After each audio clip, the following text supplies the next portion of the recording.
بسم اللہ الرحمن الرحیم۔ السلام علیکم۔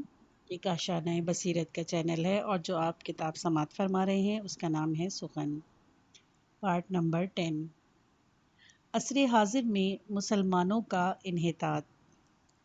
چند ممالک کو چھوڑ کر دنیا میں پسماندہ ترین اور بے حیثیت ترین ممالک اسلامی ممالک ہیں۔ یہ نہ صرف علم و ہنر میں، صنعت اور ٹیکنالوجی میں اور اخلاق میں پیچھے ہیں، بلکہ انسانیت اور روحانیت میں بھی پسماندہ ہی ہیں۔ آخر ایسا کیوں ہے؟ یا تو ہم اعتراف کر لیں کہ اسلام یعنی اسلام کی وہ حقیقت جو ہمارے ذہنوں میں ہے، اس کی خاصیت یہی ہے کہ وہ قوموں کو پیچھے دھکیل دیتا ہے۔ دشمنان اسلام کے پروپیگنڈے کا سب سے بڑا حربہ بھی مسلمانوں کی یہی حالت زار ہے۔ یا پھر تسلیم کر لیں کہ ہمارے ذہن اور ہماری روح میں اسلام کی اصل صورت موجود ہی نہیں۔ جو کچھ ہمارے ذہن میں موجود ہے وہ محض اسلام کی مسخ شدہ صورت ہے۔ ہماری توحید مسخ شدہ ہے، ہمارا نبوت کا تصور مسخ شدہ ہے، ہمارے ولایت و امامت کے بارے میں عقائد اور ہمارا قیامت سے متعلق عقیدہ سب مسخ شدہ ہیں۔ اسلام کے تمام اصول ہمارے ذہن میں محض ایک بدلی ہوئی شکل میں موجود ہیں۔ دین میں صبر ہے، زہد ہے، تقوی ہے، توکل ہے، لیکن بلا استثناء ہمارے ذہن میں ان سب کی شکل مسخ ہو چکی ہے۔ ان جلسوں میں اب تک جو تقریریں ہوئیں ان میں سے آپ نے کسی حد تک موجودہ صورتحال کا اندازہ لگا لیا ہوگا۔ مثلا تقوی کے بارے میں ہم نے جو بحث کی تھی اس سے آپ پر یہ حقیقت منکشف ہو گئی ہوگی کہ اب تک ہمارے ذہن میں تقوی کی جو صورت رہی ہے وہ مسخ شدہ ہے، اور دوسرے جن موضوعات پر بحث ہوئی ان سے بھی ظاہر ہوتا ہے کہ اسلام کی صورت بدل گئی ہے۔ ایک حکایت ہے کہ چند دیہاتی اپنے گاؤں سے شہر گئے۔ انہوں نے اس سے پہلے شہر نہیں دیکھا تھا۔ وہاں انہیں دور سے ایک خاص قسم کے درخت جو نظر آئے تو انہیں بڑا تعجب ہوا کہ یہ کیسے درخت ہیں کہ ان درختوں میں نہ شاخیں ہیں نہ پتے۔ دراصل وہ مسجد کے مینار تھے جن کو وہ درخت سمجھے۔ وہ سوچنے لگے کہ یہ کس قسم کے درخت ہیں جو ہم نے آج تک نہیں دیکھے۔ شہریوں کو بھی درختوں کی خوب واقفیت ہے۔ غرض انہوں نے لوگوں سے پوچھا کہ ان درختوں کا نام کیا ہے۔ کچھ ہوشیار سے شہری سمجھ گئے کہ یہ دیہاتی ہیں، ان کو ذرا بنانا چاہیے۔ کہنے لگے کہ یہ ایسے درخت ہیں جو دیہات میں نہیں ہوتے۔ دیہاتیوں نے پوچھا کہ پھر انہیں کیسے لگاتے ہو؟ کہنے لگے کہ ان کے خاص طرح کے بیج ہوتے ہیں جو ہم بو دیتے ہیں اور درخت اگاتے ہیں۔ انہوں نے کہا کیا ایسا نہیں ہو سکتا کہ کچھ بیج ہمیں بھی دے دو؟ انہوں نے گاجر کے تھوڑے سے بیج ان کو دے دیے۔ انہوں نے واپس جا کر وہ سب بو دیے۔ اس سے پہلے انہوں نے کبھی گاجر کاشت نہیں کی تھی۔ کچھ دن بعد دیکھا تو کچھ بھی نہیں اگا۔ انہوں نے انتظار کیا، خوب پانی دیا، لیکن کچھ نہ نکلا۔ جب ایک مدت گزر گئی تو آپس میں کہنے لگے کہ کیا بات ہے جو آج تک درخت نہ نکلے۔ آخر کھودا دیکھا تو مینار کی شکل تو ہے، لیکن وہ مینار بجائے اوپر آنے کے زمین کے اندر چلے گئے۔ کہنے لگے معلوم ہوتا ہے کہ ہم نے بیج الٹے بو دیے۔ ہمارے اسلام اور مسلمانوں کا قصہ بھی انہی دیہاتوں کا سا ہے جنہوں نے میناروں کی کاشت کی۔ مسئلہ ولایت و امامت میں بھی ہے۔ ہمارے انداز فکر نے عجب معکوس صورت اختیار کر لی۔ کیا یہ تعجب کی بات نہیں کہ ہمارے پیشوا تو اہل بیت پیغمبر سلام اللہ علیہ ہیں۔ ہمارے پاس علی ابن ابی طالب علیہ السلام ہیں، حسن علیہ السلام، امام حسین علیہ السلام ہیں، زین العابدین علیہ السلام ہیں، اسی طرح اور باقی ائمہ۔ لیکن بجائے اس کے کہ ان ائمہ کا وجود ہمیں عمل کی ترغیب دیتا، وہ ہمارے لیے ایک طرح کا نشہ اور سستی اور عمل سے گریز کا ذریعہ بن گیا۔ ہم نے تشیع اور ولائے اہل بیت سلام اللہ علیہ کو اپنی اسلامی ذمہ داریوں سے بچنے کے لیے ایک بہانہ بنا لیا۔ اب آپ دیکھیے کہ یہ خیال کس قدر مسخ شدہ ہے، اور ایک بلند پایہ حقیقت کی بگڑی ہوئی شکل نے ہمارے ذہن پر کیسا الٹا اثر کیا ہے۔ ہم خود کچھ نہیں کرتے، بس اس انتظار میں رہتے ہیں کہ مولا خود ہر بگڑی بنا دیں گے۔ میں اسلام کی ابتدائی تاریخ سے ایک قصہ نقل کرتا ہوں۔ شیعہ اور مراجہ کا فرق۔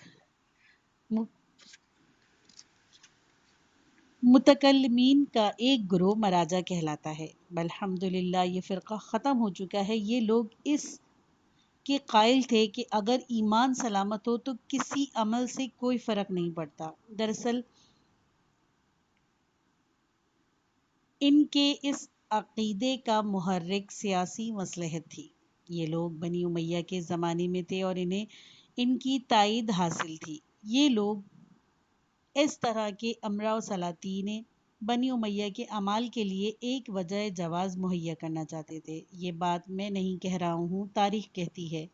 یہ کہتے تھے جناب اگر آپ کا ایمان درست ہے تو پھر عمل کی کوئی بھی اہمیت نہیں، عمل کرو تو کرو، نہ کرو تو نہ کرو، عمل کوئی چیز نہیں۔ جب بنی امیہ کو زوال آ گیا تو بنی عباس نے اس دشمنی کی بنا پر جو انہیں بنی امیہ سے تھی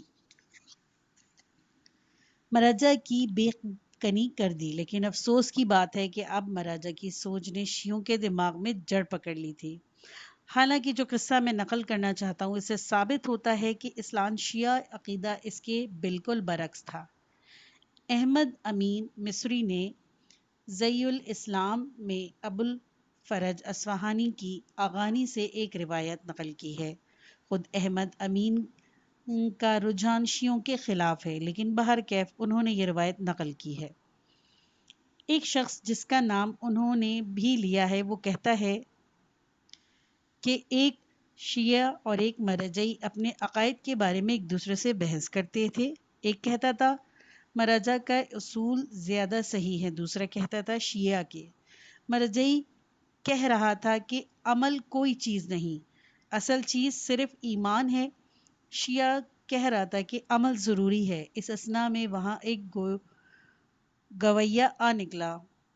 میں گویہ اس قرینے کی بنا پر کہہ رہا ہوں کہ یہ اغانی کی روایت ہے۔ دونوں نے کہا آؤ اس سے پوچھ لے، یہ آدمی سمجھدار معلوم ہوتا ہے۔ کہنے لگے اس سے یہ پوچھتے ہیں کہ شیعہ حق پر ہیں یا مرجع۔ آخر اس سے پوچھا گیا کہ میاں تمہارا کیا عقیدہ ہے، آیا شیعہ حق پر ہیں یا مرجع؟ اس نے جواب دیا اور کہنے لگا میرا اوپر کا حصہ شیعہ ہے اور نچلا حصہ مرجعی۔ اس کے کہنے کا مطلب یہ تھا کہ میں فکر میں اور عقیدے میں شیعہ ہوں، مگر عمل کے لحاظ سے مرجعی یعنی شیعہ عقائد کو تسلیم تو کرتا ہوں مگر ان کے مطابق عمل نہیں کرتا۔ اب ہمیں یہ تسلیم کر لینا چاہیے تھا کہ ہم ایسی قوم بن گئے ہیں کہ فکر کے لحاظ سے بھی مرجعی ہیں اور عمل کے لحاظ سے بھی۔ یہی وہ مسئلہ ہے کہ جس کے مطابق کہنا چاہیے کہ ہماری دینی سوچ نیم مردہ ہو چکی ہے، یا یوں کہوں کہ مر گئی ہے۔ ظاہر ہے کہ جب ہماری سوچ ہی مرجعی کسی ہو گئی ہوگی تو اس کا انجام اس کے سوا اور کیا ہو سکتا ہے؟ جب سوچ یہ ہو کہ عمل کی ضرورت ہی نہیں ہے تو پھر کیا دنیا رہ سکتی ہے، آخرت رہ سکتی ہے، عزت رہ سکتی ہے؟ ہرگز نہیں۔ ہمارا دینی فکر کی اصلاح ضروری ہے، کیونکہ دین کے بارے میں ہمارا انداز فکر غلط ہے۔ میں کہنے کی جسارت کروں گا کہ چند عبادات کی فروعی مسائل اور چند معاملات کو چھوڑ کر دین کے بارے میں ہماری سوچ قطعاً درست نہیں۔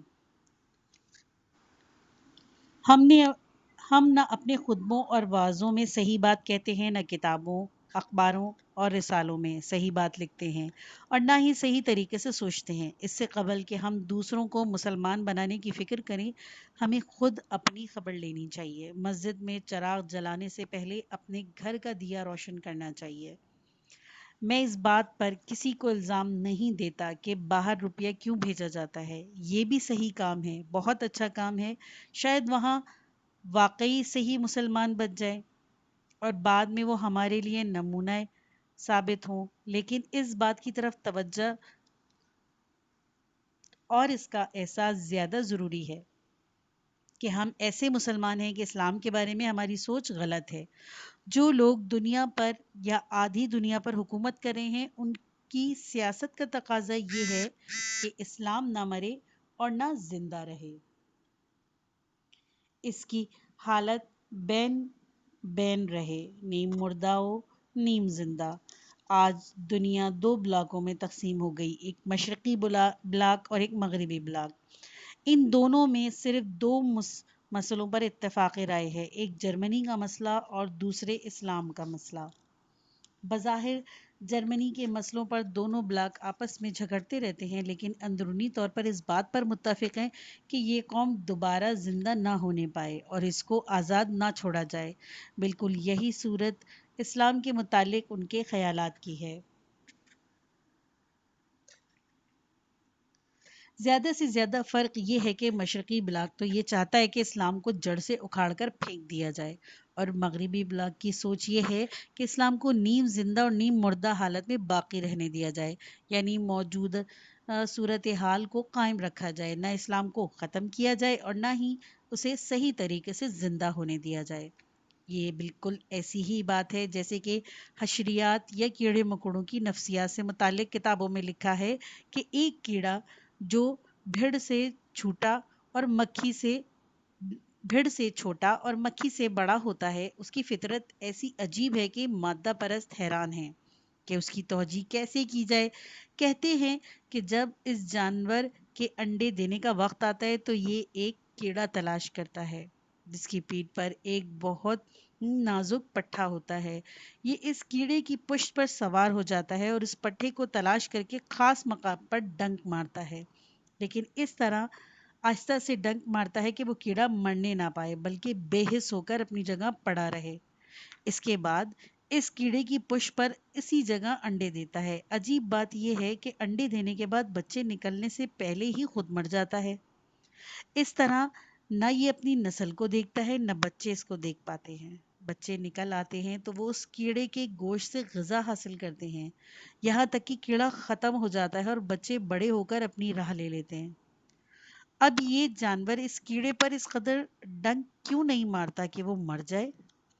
اس لیے کہ اگر وہ مر جائے گا تو جلد ہی گل سڑ کر ختم ہو جائے گا. ڈنک کیوں مارتا ہے؟ اس لیے کہ وہ بے ہوش ہو جائے اور حرکت نہ کر سکے، کیونکہ حرکت کرنے کی صورت میں یہ اس پر انڈے نہیں دے سکتا اور بچے اس کے گوشت سے غذا حاصل نہیں کر سکتے. اس لیے وہ اس کو نیم مردہ اور نیم زندہ حالت میں چھوڑ دیتا ہے تاکہ وہ مرے بھی نہیں اور اس کی اس قدر زندگی بھی باقی نہ رہے کہ وہ حرکت کر سکے. اس جانور کی یہ فطرت عجیب ہے کہ وہ خود مر جاتا ہے اور بعد کی نسل پہلی نسل کو نہیں دیکھ سکتی. اس کے باوجود جب یہ دوسری نسل بڑی ہو جاتی ہے اور اس کے انڈے دینے کا وقت آتا ہے تو یہ بھی اسی مہارت سے وہی ٹیکا لگانے کے عمل انجام دیتا ہے، حالانکہ نہ اس نے پہلی نسل کو دیکھا تھا اور نہ یہ عمل اس سے سیکھا تھا. یہ صورت ہوتی ہے نیم مردہ و نیم زندہ کی. میں آپ کو کسی غلط فہمی میں مبتلا کرنا نہیں چاہتا. میں یہ نہیں کہتا کہ کسی استعماری طاقت نے ہماری یہ حالت کر دی ہے. یہ بات نہیں ہے. یہ حالت تو ہماری پہلے سے ہی تھی. البتہ وہ لوگ جو ہمیں اس حال میں رکھنا چاہتے ہیں ہماری اس حالت سے چھٹکارا نہ پا سکنے کی وجہ وہ ضرور ہیں، مگر وہ خیالات جنہوں نے ہمیں اس حالت تک پہنچایا ہے بعض اسباب کی بنا پر بتدریج استعمار و استشعار کے آنے سے پہلے ہی شروع ہو جاتے ہیں. لینن نے کہا تھا کہ مذہب سوسائٹی کے لیے افیون ہے. ایک عرب نے ایک دوسرے مادہ پرست فلسفی کا یہ قول نقل کیا کہ مذہب کمزوروں کا زبردستوں کے خلاف انقلاب ہے. یہ عرب مصنف پوچھتا ہے کہ ان دونوں میں سے کون سی بات صحیح ہے؟ مذہب افیون اور بے حسی پیدا کرنے کا ذریعہ ہے یا انقلاب اور تحریک کا؟ عرب مصنف کہتا ہے کہ یہ دونوں باتیں صحیح ہیں. مذہب زندگی ہے، حرکت ہے، بیداری ہے، مگر کون سا مذہب؟ وہ مذہب جو پیغمبر لائے ہیں. ساتھ ہی مذہب معاشرے کے لیے افیون بھی ہے، مگر کون سا مذہب؟ وہ معجون مرکب جو ہم نے خود تیار کی ہے۔ اب میں ایک حدیث سنا کر اپنے مفروضات کو ختم کرتا ہوں، اور ایک مشہور حدیث ہے۔ ترجمہ: اگر لوگوں میں بدعت پھیل جائیں تو عالم کا فرض ہے کہ اپنے علم کا اظہار کرے، ورنہ وہ اللہ کی لعنت کا مستحق ہوگا۔ بدعت وہ کام ہے جو مذہب کے نام پر کیا جائے، لوگ اسے دین کا جز سمجھے، حالانکہ اس کا مذہب سے کوئی تعلق نہ ہو۔ اس حدیث شریف کے مطابق احیاء دین درجہ اول میں علماء کی ذمہ داری ہے۔ ان کا فرض ہے کہ وہ بگاڑ اور بدعت کا مقابلہ کریں۔ مجھے امید ہے کہ اس گفتگو سے ہم یہ نتیجہ اخذ کر سکیں گے کہ ہمیں جس چیز کی سب سے زیادہ ضرورت ہے وہ ہے ایک اسلامی انقلاب، اسلامی انداز فکر کا احیا اور اسلامی بیداری۔ مجھے امید ہے کہ میں کسی مناسب موقع پر اسلامی انداز فکر کی خصوصیات، اس کے پیدا کرنے کا طریقہ اور اس کے پروگرام بیان کر سکوں۔ آج کی بحث محض احیاء تفکر اسلامی کا مقدمہ اور تہمید تھی۔ فریضہ علم۔ آج ہمارا موضوع سخن فریضہ علم ہے۔ شاید آپ نے اندازہ لگا لیا ہوگا کہ یہ عنوان رسول اکرم صلی اللہ علیہ وآلہ وسلم کی اس مشہور حدیث سے ماخوذ ہے، جو آپ نے ضرور سنی ہوگی اور کم از کم بعض اسکولوں کے کتبوں پر لکھی دیکھی ہوگی۔ وہ حدیث سب کو یاد ہے: تحصیل علم ہر مسلمان پر فرض ہے۔ یہ ان احادیث میں سے ہے جو شیعہ اور سنی دونوں نے اپنے اپنے اسناد سے رسول اکرم صلی اللہ علیہ وآلہ وسلم سے روایت کی ہے۔ اگر کچھ حدیثیں ایسی ہیں جو فریقین میں متفق علیہ ہیں تو ان میں سے ایک یہ بھی ہے۔ فریضے کے معنی ہے واجب، اور اس کا مادہ فرض ہے، جس کے معنی ہیں قطعیت اور وجوب کے ہیں، جس کو ہم اب واجب اور مستحب کہتے ہیں۔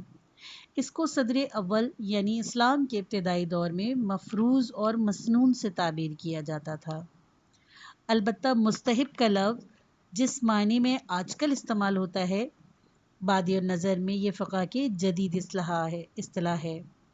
علاوہ اس کے کہ قرآن میں یہ لفظ خاص اس معنی میں استعمال نہیں ہوا، جہاں تک کہ مجھے یاد پڑتا ہے کسی حدیث میں بھی یہ لفظ نہیں آیا، بلکہ قدیم فقہا کی بھی یہ اصطلاح نہیں تھی۔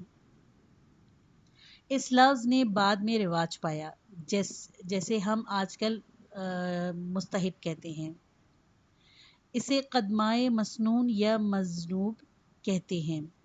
اس حدیث کا مطلب یہ ہے کہ دوسرے اسلامی فرائض و واجبات کی طرح ایک اسلامی فرض طلب علم اور تحصیل علم ہے۔ تحصیل علم ہر مسلمان پر واجب ہے، اس میں کسی طبقہ گروہ کی کوئی تنسیق نہیں کی۔ تاریخ میں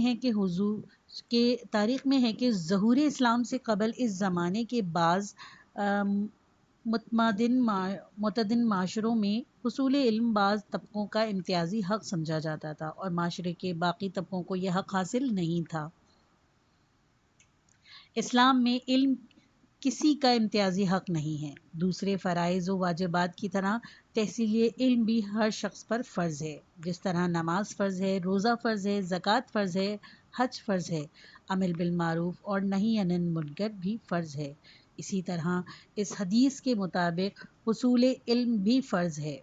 مجموعی طور پر اس حدیث کے بارے میں کوئی اختلاف نہیں۔ صدر اسلام سے آج تک سب فرقوں، سب عالموں کے نزدیک یہ متفقہ علیہ رہی ہے، اور حدیث کی کتابوں میں ہمیشہ سے ایک خاص مخصوص باب کا عنوان باب وجوب طلب علم یا اسی طرح کا کوئی اور عنوان رہا ہے۔ اگر کچھ اختلاف ہے تو وہ اس حدیث کی تشریح و توضیح میں ہے کہ مثلاً علم سے کیا مراد ہے اور اس کی کتنی مقدار کا حصول واجب ہے۔ مسلمان قوموں کی موجودہ حالت۔ میں اس وقت فریضہ علم کے عنوان کے تحت اس تفصیل میں جانا نہیں چاہتا کہ اسلام نے تحصیل علم کی کس قدر ترغیب دی۔ نہ آیت قرآنی اور احادیث عامہ کا تذکرہ کرنا چاہتا ہوں جو اس باب میں وارد ہوئی ہیں، اور نہ اس سلسلے میں اسلامی تاریخ سے چیدہ چیدہ واقعات سنانا چاہتا ہوں۔ میں اس سلسلے میں داد سخن دینا نہیں چاہتا، نہ اسلام کے حق میں کوئی پرچار کرنا چاہتا ہوں، نہ واہ واہ چاہتا ہوں کہ دیکھو اسلام نے کس طرح علم کی طرفداری کی ہے اور کیسے نوع انسانی کو علم حاصل کرنے کی دعوت دی ہے، کیونکہ اس قسم کی باتیں بہت کی جا چکی ہیں اور کی جا رہی ہیں، لیکن میرے نزدیک ان باتوں سے چندہ فائدہ مرتب نہیں ہوا۔ باتیں ہم کتنی بھی سنائیں، لیکن جب ہم آنکھ کھول کر دیکھتے ہیں تو یہی نظر آتا ہے کہ عصر حاضر میں مسلمان قومیں دنیا کی جاہل ترین قومیں ہیں، اور بے علمی دنیا میں کہیں اس قدر موجود نہیں جتنی مسلمان ممالک میں موجود ہے۔ یہ دیکھ کر ہماری سب باتوں کا اثر زائل ہو جاتا ہے، اور کم از کم ایک الجھن پیدا ہو جاتی ہے کہ اگر یہ بات صحیح ہے کہ اسلام نے علم کی اتنی تاکید کی ہے اور اسے فرض قرار دیا ہے، تو پھر مسلمان علم و دانش سے اس قدر دور کیوں ہیں؟ میں تو اس کا قائل ہوں کہ بجائے اس طرح کے بے نتیجہ پروپیگنڈے کہ جس سے زیادہ وقتی طور پر ہمارا دل خوش ہو سکتا ہے، ہمیں چاہیے کہ ہم اپنے اسلامی معاشرے کے نقائص کی طرف توجہ دیں اور یہ سوچیں کہ علمی پسماندگی کے اسباب کیا ہیں اور ان کا کوئی حل نکالیں۔ سید موسیٰ صدر، جنہوں نے اس مجمع میں تقریر کی ہے، اور علامہ شرف الدین عاملی، لبنان کے مشہور شیعہ رہنما، کے کارناموں پر روشنی ڈالی ہے، فرماتے ہیں کہ باوجود یہ کہ مرحوم شرف الدین نے نہایت بلند پایہ اور قیمتی کتابیں شیعہ اور اہل بیت کا تعارف کرانے کے لیے لکھی، مگر جب انہوں نے لبنان میں شیعوں کی حالت دیکھی تو یہی پایا کہ لبنان کے شیعہ غریب ترین، جاہل ترین، پسماندہ ترین ہیں، اور ان میں نہ کوئی پروفیسر ہے، نہ ڈاکٹر، نہ انجینئر، اس کے بجائے جتنے حمائل، حمامی، معاشیے اور جاروب کش تھے، سب کے سب شیعہ تھے۔ چنانچہ انہوں نے سوچا کہ اس حالت میں میری کتابیں کیا اثر پیدا کر سکتی ہیں؟ لوگ یہی کہیں گے کہ اگر شیعہ مذہب اچھا اور نجات دہندہ ہوتا تو شیعوں کی حالت بہتر ہونی چاہیے تھی۔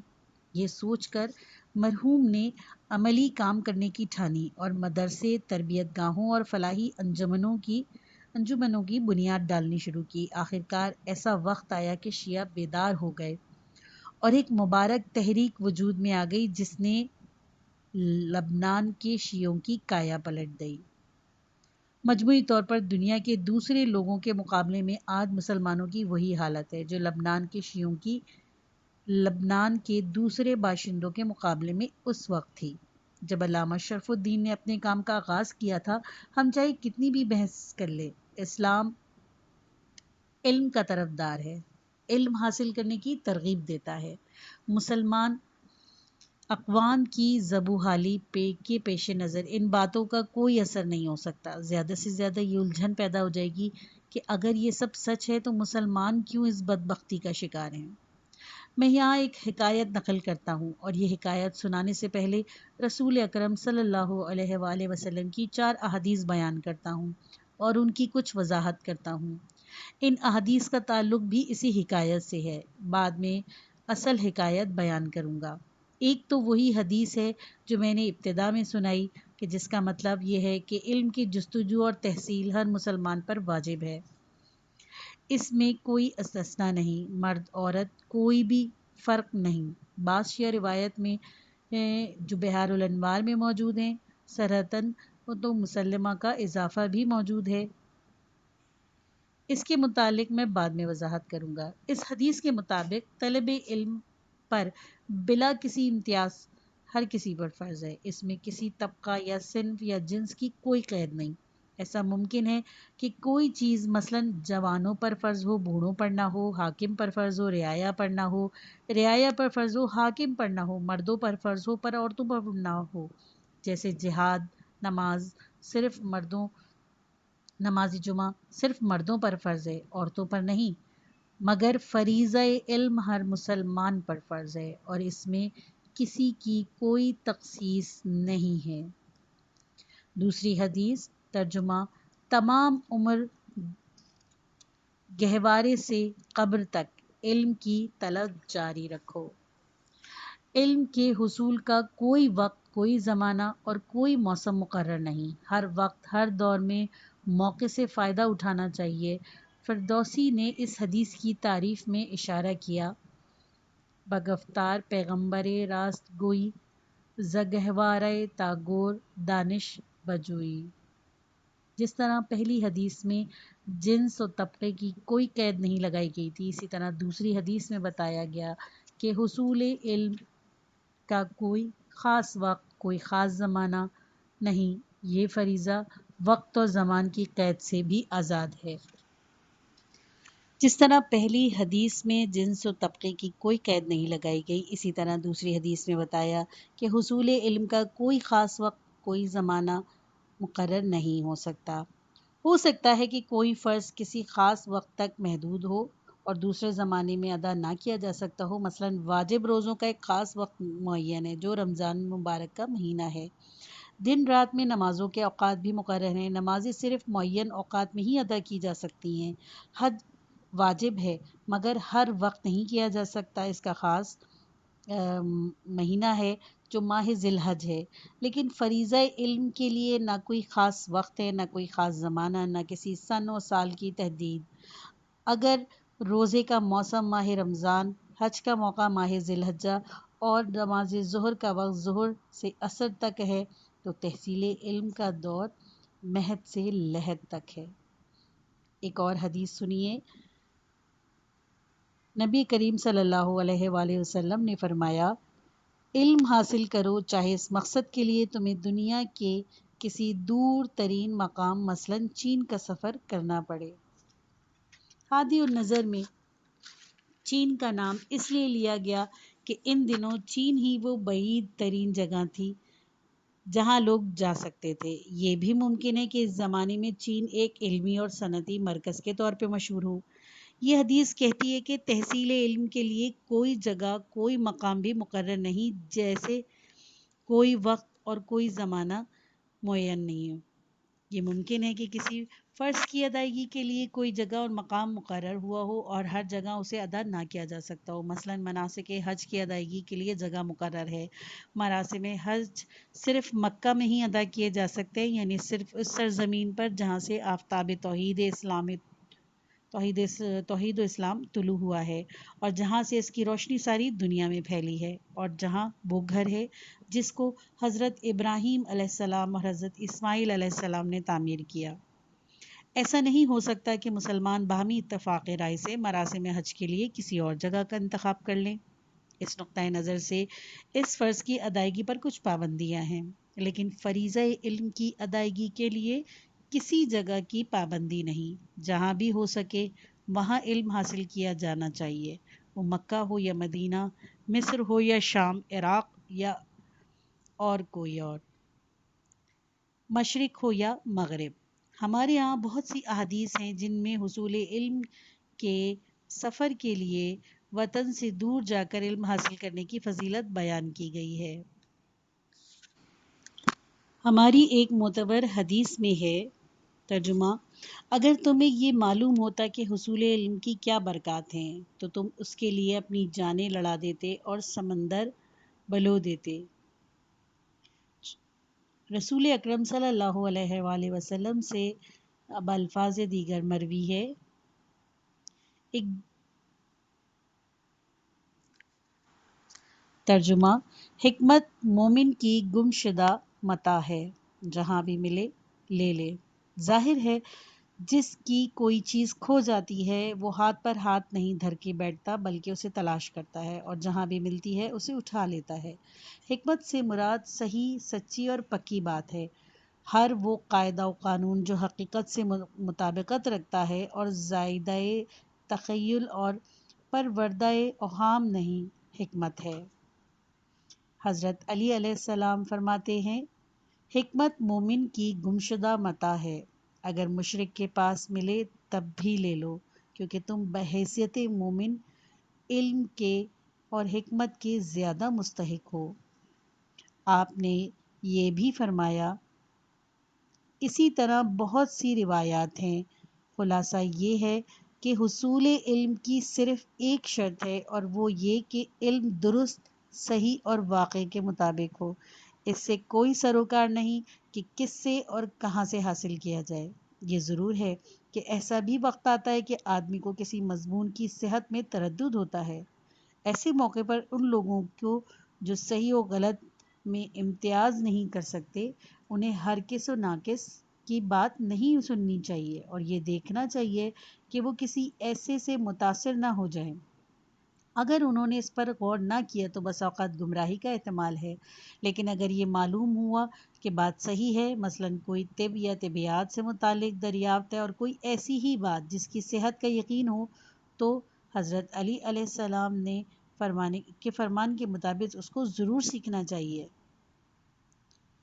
ہماری احادیث کی کتابوں میں حضرت عیسیٰ علیہ السلام بن مریم کا یہ قول بھی ہے، اہل باطل بھی اگر حق بات کہیں تو اسے قبول کر لو، لیکن اہل حق کی کوئی باطل بات کہیں تو اسے مت مانو، خود بات کو پرکھو۔ بہرحال ان احادیث سے یہ ظاہر ہوتا ہے کہ اس پر کوئی پابندی نہیں کہ کوئی مسلمان کس سے علم حاصل کرے۔ بعض صورتوں میں یہ بھی ممکن ہے کہ کسی فرض کی ادائیگی پر اس لحاظ سے پابندی ہو، مثلا نماز باجماعت میں اقتداء کے لیے شرائط ہے کہ امام مسلمان ہو، مومن ہو، عادل ہو، مگر تعلیم و تعلم میں اس قسم کی کوئی قید نہیں۔